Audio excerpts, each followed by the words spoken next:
Well, Labour's Deputy Leader, Tom Watson, has today called for the party to back a second Brexit referendum or risk losing the next general election. And pressure on the leadership could grow further if the EU election results are as bad as some in the party fear.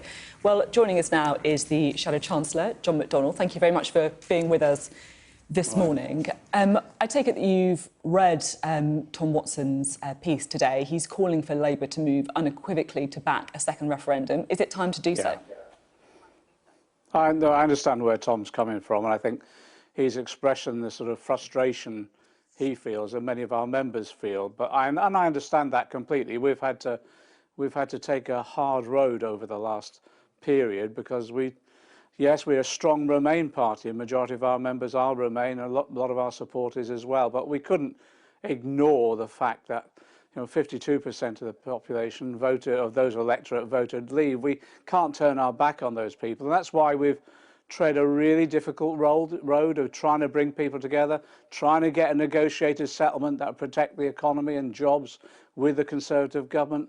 That's failed, and clearly now we have to have another conversation. And I think the next step for us now is bringing the other opposition parties together for a discussion about where we go from here. And yes, talking to a number of those Conservative MPs as well, because as you've seen in the interviews that you've been doing, there's a real threat now of an extremist Brexiteer becoming the leader of the Conservative Party and taking us over the edge, the cliff edge of a no deal, no matter what damage there is to jobs and the economy. So I think, yes, we have to have that conversation, not just within the Parliamentary Labour Party amongst our members and supporters, but also with the other opposition parties as well. As I say, with Conservative MPs too, because we've got to move to block a no deal and move forward now. So yes, we now need to have that discussion about how we can prevent this damage to our economy. Don't you need to do more than just have more talks, more discussions? Don't you actually need to come to a decision now? Because as you say, it's one thing taking a kind of relaxed long-term approach when you know pretty much that Theresa May could just ask for another extension. But now the leading contenders are talking about leaving with no deal at the end of October, something you want to prevent. Yeah. Isn't it time for Labour to now decide? Do you want to have another referendum? Well, we've said already, to block a no deal, we'll work with anyone.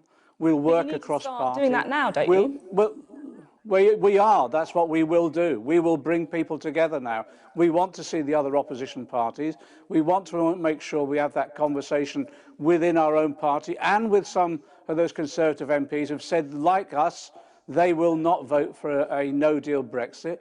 And yes, we've said that if necessary, yes, let's have a general election about this. But if necessary, yes, let's go back to the people again. We've said that and we've voted for that in the House of Commons. But we're now in a critical situation. We could be in a situation, as I say, where an extremist Brexiteer takes over the leadership of the Tory party, no matter what the damage there is to the jobs and the economy, and try and force that through.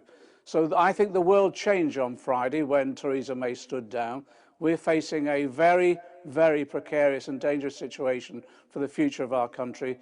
And yes, I think the responsibility on all of those opposition parties to come together with us and some Conservative MPs to block a no deal. And if that means going back to the people, yes, let's go back to the people. So if the world changed, has your own personal view shifted on whether or not a referendum is the right thing to do? Well, we've always worked through what our conference policy was, which was try and secure a deal if we can, block a no deal certainly, block a bad deal, try and secure a deal we possibly can, and then if we can't do that, if we can't get agreement on a cross-party and get through the House of Commons, then seek a general election, or failing that, yes, then go on to back to the public. And I think we've worked through those stages now. We need to bring, there's a vacuum of leadership in this country now since Theresa May has stood down. Now's the time, I think it's the Labour Party's role now to demonstrate that leadership, bring the other opposition leaders together, talk through and get agreement on a way forward. And if that does include going back to the people, yes, let's now have that discussion, consult our party members, consult the Parliamentary Labour Party, consult the other opposition parties, and let's go forward. We've got to block a no deal. We cannot allow a Brexiteer extremist like Boris Johnson or any other candidates in this sort of grand national race that has been set off in the Tory party to push us over the edge of a no deal. It will impact upon people's livelihoods. We're going to be getting the European election results later on this evening. The Lib Dems expected to do well, the Green Party expected to do well. In his piece today, Tom Watson said, "Our performance is a direct result of our mealy-mouthed backing for a public vote on Brexit." Do you think, are you worried that in an increasingly polarised debate, Labour is just falling through the middle here? Well, I think we most probably will get a good kicking in the election results tonight. We'll see. We'll see. We're braced for that. But, you know, we had to do the responsible thing. I know it was hard and it was difficult. It was a hard road to follow. But someone had to be there and say, can we bring the country back together again?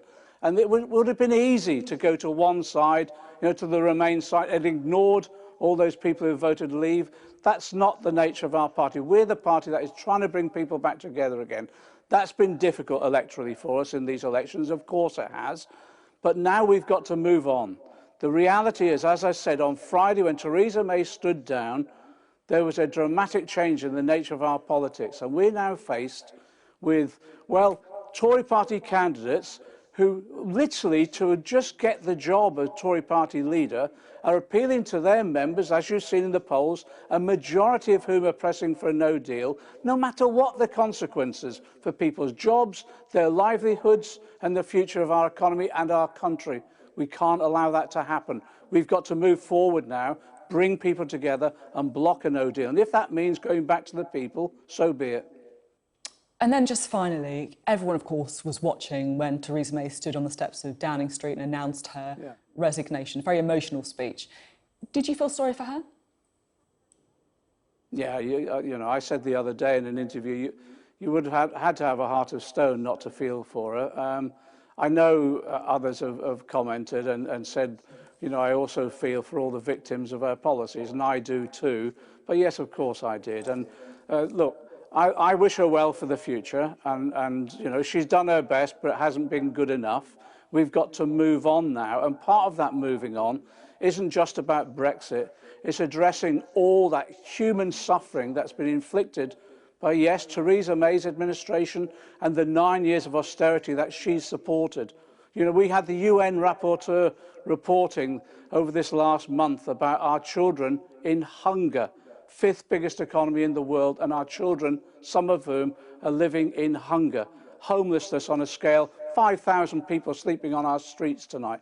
Crime up. Our social services now stretched so far that they can't provide the social care our elderly need. So yes, of course I had an element of personal concern and sympathy for in that emotional period, but I also have to look beyond that, of the record of 9 years of austerity and the brutal way in which our people have been treated by an administration that she's either led or been a supporter of.